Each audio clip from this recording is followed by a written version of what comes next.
Se votën e ndërshme me shamin tonë je duke sfidu mbar votën. Me shamin tonë je duke i përmbysën të gjithë këto të landë.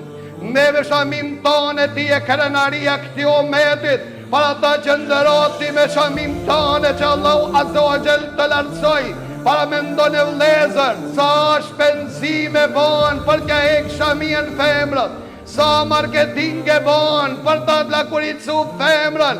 Me gjithata kjo qëndron në imanin e saj, në besimin e saj, në mbolezën e saj, në ndenin e saj. Qëndron si malet, si race e gurit, pranë stojive të tyre.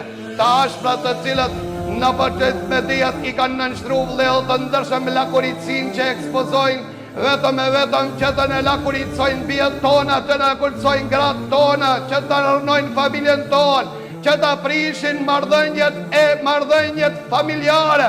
Pra ajo e cila qëndron me bembules, ashtë raca e gurit që qëndron në imanin e saj, kja gjihadi saj në shtëpin e saj, kja përpjekja me madhe që e banë për zotin e saj, nëzitohet që t'i parashkje ditët karavanit dhe mos u banë vegël që komercialistëve të cilët tentojnë që artikullit e tyre që t'i shesin, që mos u banë që një femër që blehet dhe shqitet për këtë arsye m'la për shtipje vlehë të ndërshëm.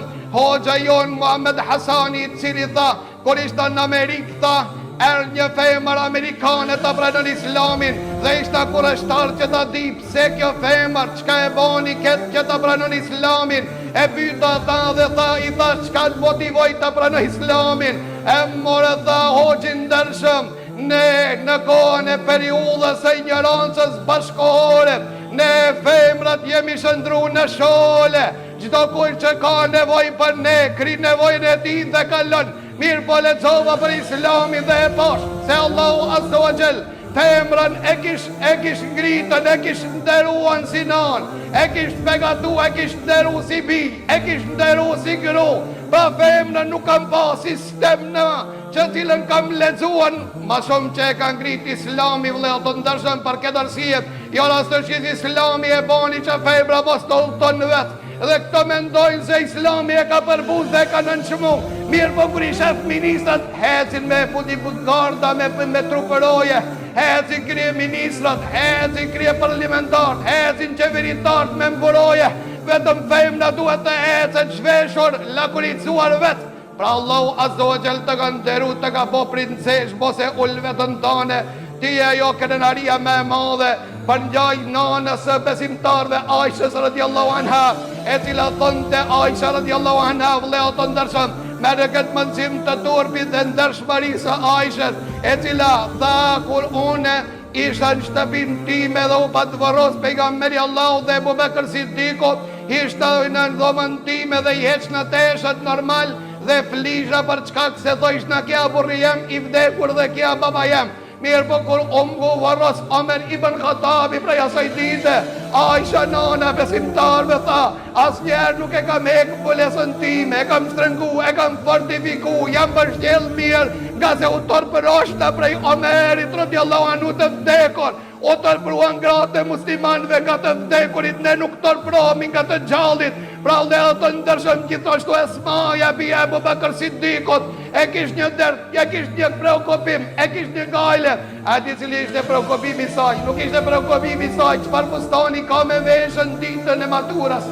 Nuk ishte preokupimi saj vëllezër të ndërshëm, ku do të feston ajo fundin e vitit dhe me çfarë petka do të veshet. Nuk e kishte preokupuar ata që në cilin restorant do të gëzohet, do të shoqërohet me kolegët dhe kolegat. Mirë po preokupimi saj ishte një preokupim se arabët e kishin zakon kur i vorroshin të vdekurit, e lishin tabutin të hapur, dhe thonë të Esmaja kur vdes po me paramendoj, kur vdes unë e gravurat e huaj ka me ma ban fizionomin e trupit tim.